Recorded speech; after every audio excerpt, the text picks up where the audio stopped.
Confidence. Confidence in confidence. Not confidence in lack.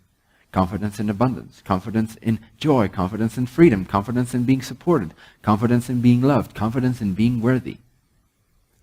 And when you cultivate that vibrational state, you will be ready to perceive what you actually wish to perceive. And then you do. And then you enjoy it, and you reap the benefits of your previous thoughts, of your previous vibrational work. And it will be a great moment of celebration. And you will continue to enjoy it for a little while, but meantime, you're already working on the next big thing. You'll become vibrationally ambitious, but without all the negative connotations that word has gotten over the years, such as needing to steal other people's happiness from them in order to attain yours, needing to not have an eye for the fact that sometimes things take a little bit of time to mature. There is a great balanced wisdom in your heart while you are being overly ambitious vibrationally, because you now have gained a taste of the fact that you are the creator.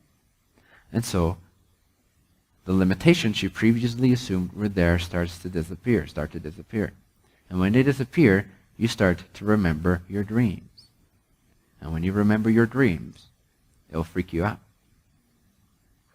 Exactly, because what I'm telling you is that whatever you dream of is already in your field, and it's not only possible for you, but it's highly, highly probable for you if you match that vibration. So that should freak you out a little bit, because I know that all of you have dreams that are quite unlike you have created your physical reality to be at this time. Don't worry, don't freak out too much. Just freak out a little bit. Just like, oh, whoa, yay, exciting. Let it get you activated. Let it get you excited. Let it baffle your mind. So wait, that is actually, I'm actually meant to perceive that someday? Holy shit, that's scary but awesome.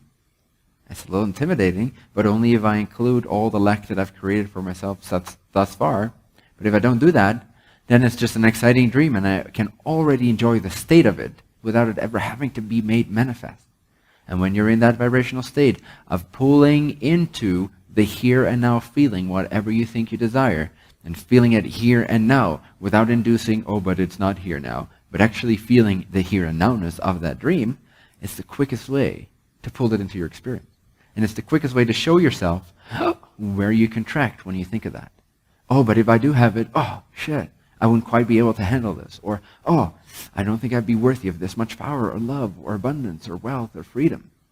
And so you work on yourself until you are at a consistent frequency where you feel that that vibrational reality is already here, and it no longer freaks you out, and it feels consistent, and it feels like it's your new baseline, and you start dreaming about the very next thing. And then the previous thing that served as a symbol for growth now effortlessly enters your experience, and you are no longer putting it off.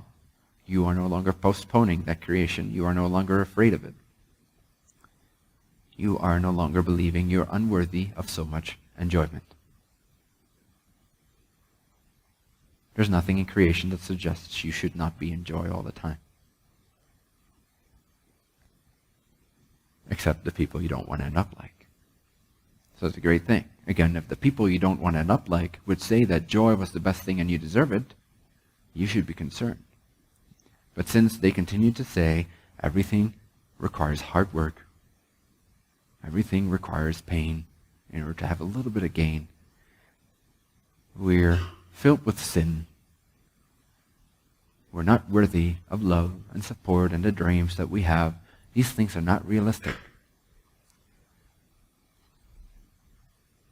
That's what the people you don't want to end up like keep telling themselves, and you. So that's a great sign. It means that the opposite is actually more true. So take other people's doubt or believe in a realistic, Newtonian, linear, limited, lacking, unworthy reality, and take that as a great sign for the fact that the truth of creation is quite the opposite. You are already worthy of everything you desire.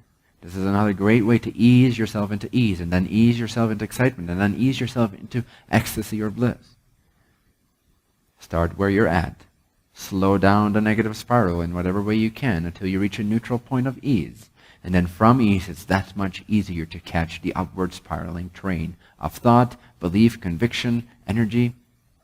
And then you'll be right back in alignment, attracting a future of your dreams, attracting the future self that you are here to embody. Don't be so human. Don't be so human. It's not relevant anymore. It's not exciting anymore. Get over being so human. It hasn't served anyone ever to be extremely human. Then what am I? You are endless consciousness, having a vibratory experience. That's all you are. The physical shell you've projected yourself through is nothing but a manifestation of the vibration that you have assumed. Change the vibration and your expression, your vehicular expression of self, within this world, which is also inside of your consciousness, by the way, will change. It will start to change how it feels, how it looks, how it thinks about itself, how it operates, how it interacts, how it uses gestures when it speaks, how it uses its voice, everything. Everything starts to become more and more under your control.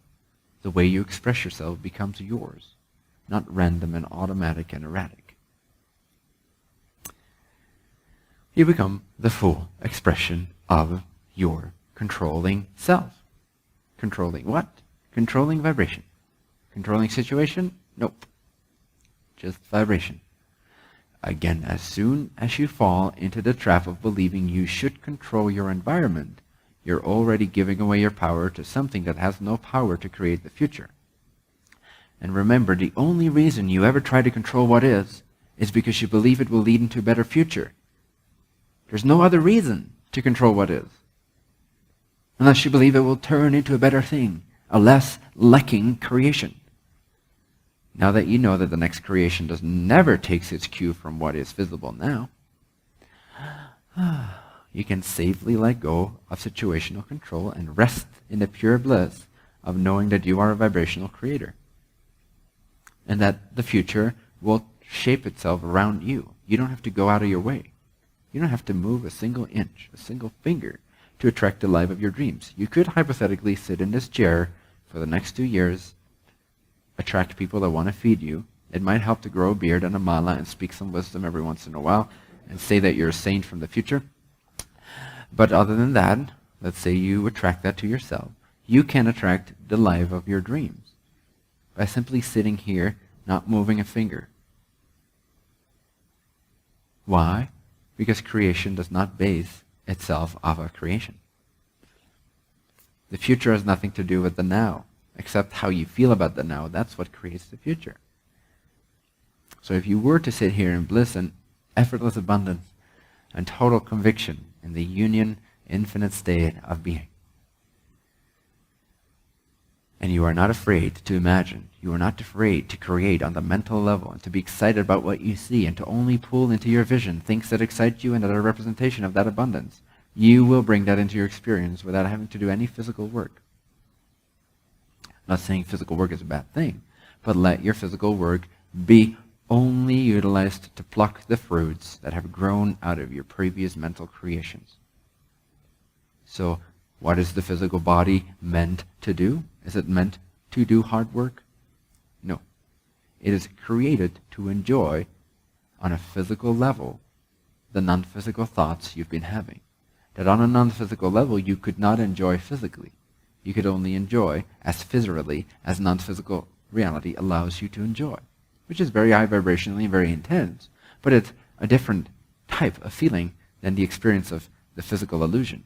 And so, you decided, well, why not project a portion of my consciousness into this physical illusory plane of consciousness so that I can not only enjoy everything on the mental instantaneous plane, but I can also give it the illusion of time and therefore give myself this trajectory of vibrational growth, of not having instantaneously what I think of, but having there be a little bit of time between where I am and where I want to be before I pull it into my full-blown experience.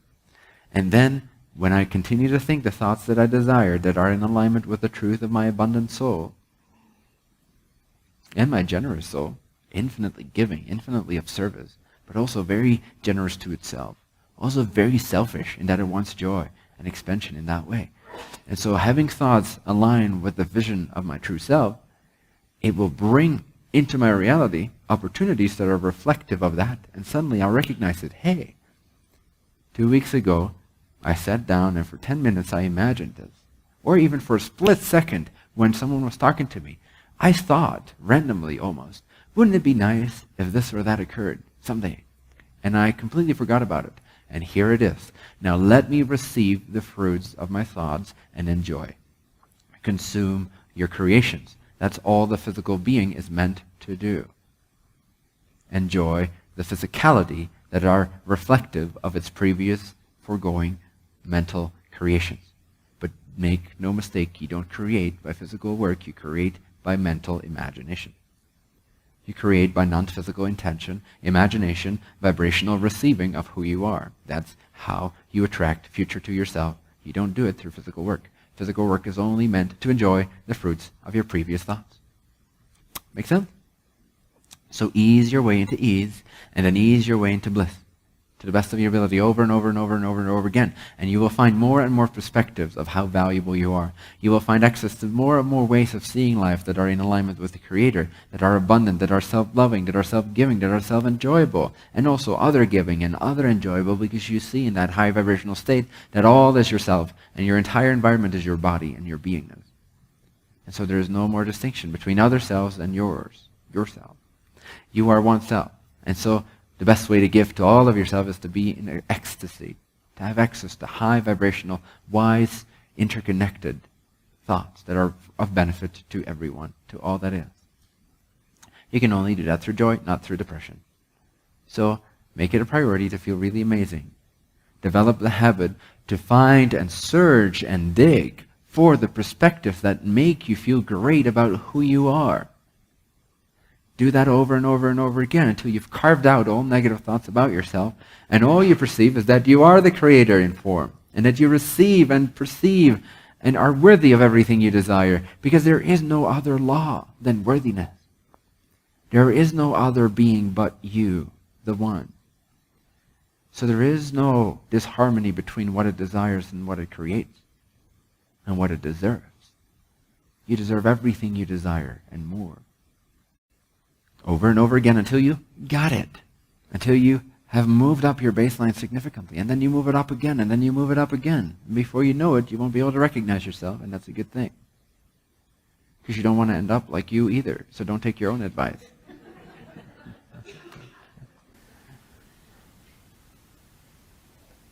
Seek for new advice, new perspectives that resonate, that ring true, that fill you with joy and excitement.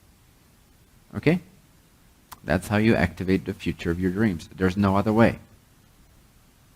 You cannot get to positive reality from a negative state.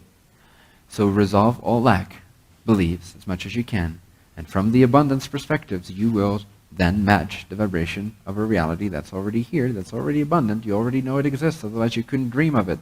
You can only dream of something that already exists within your field. Duh. You cannot perceive something that's not already within your field. Duh. So, if you have a desire about something, it must already be in your field, and it must already be worthy of you, and you must already be worthy of it. Duh. No? It's so obvious. You cannot imagine what you're not deserving, worthy, or capable of. The more you see that, the more that becomes your truth, and then the more you see it, reflect that you know it.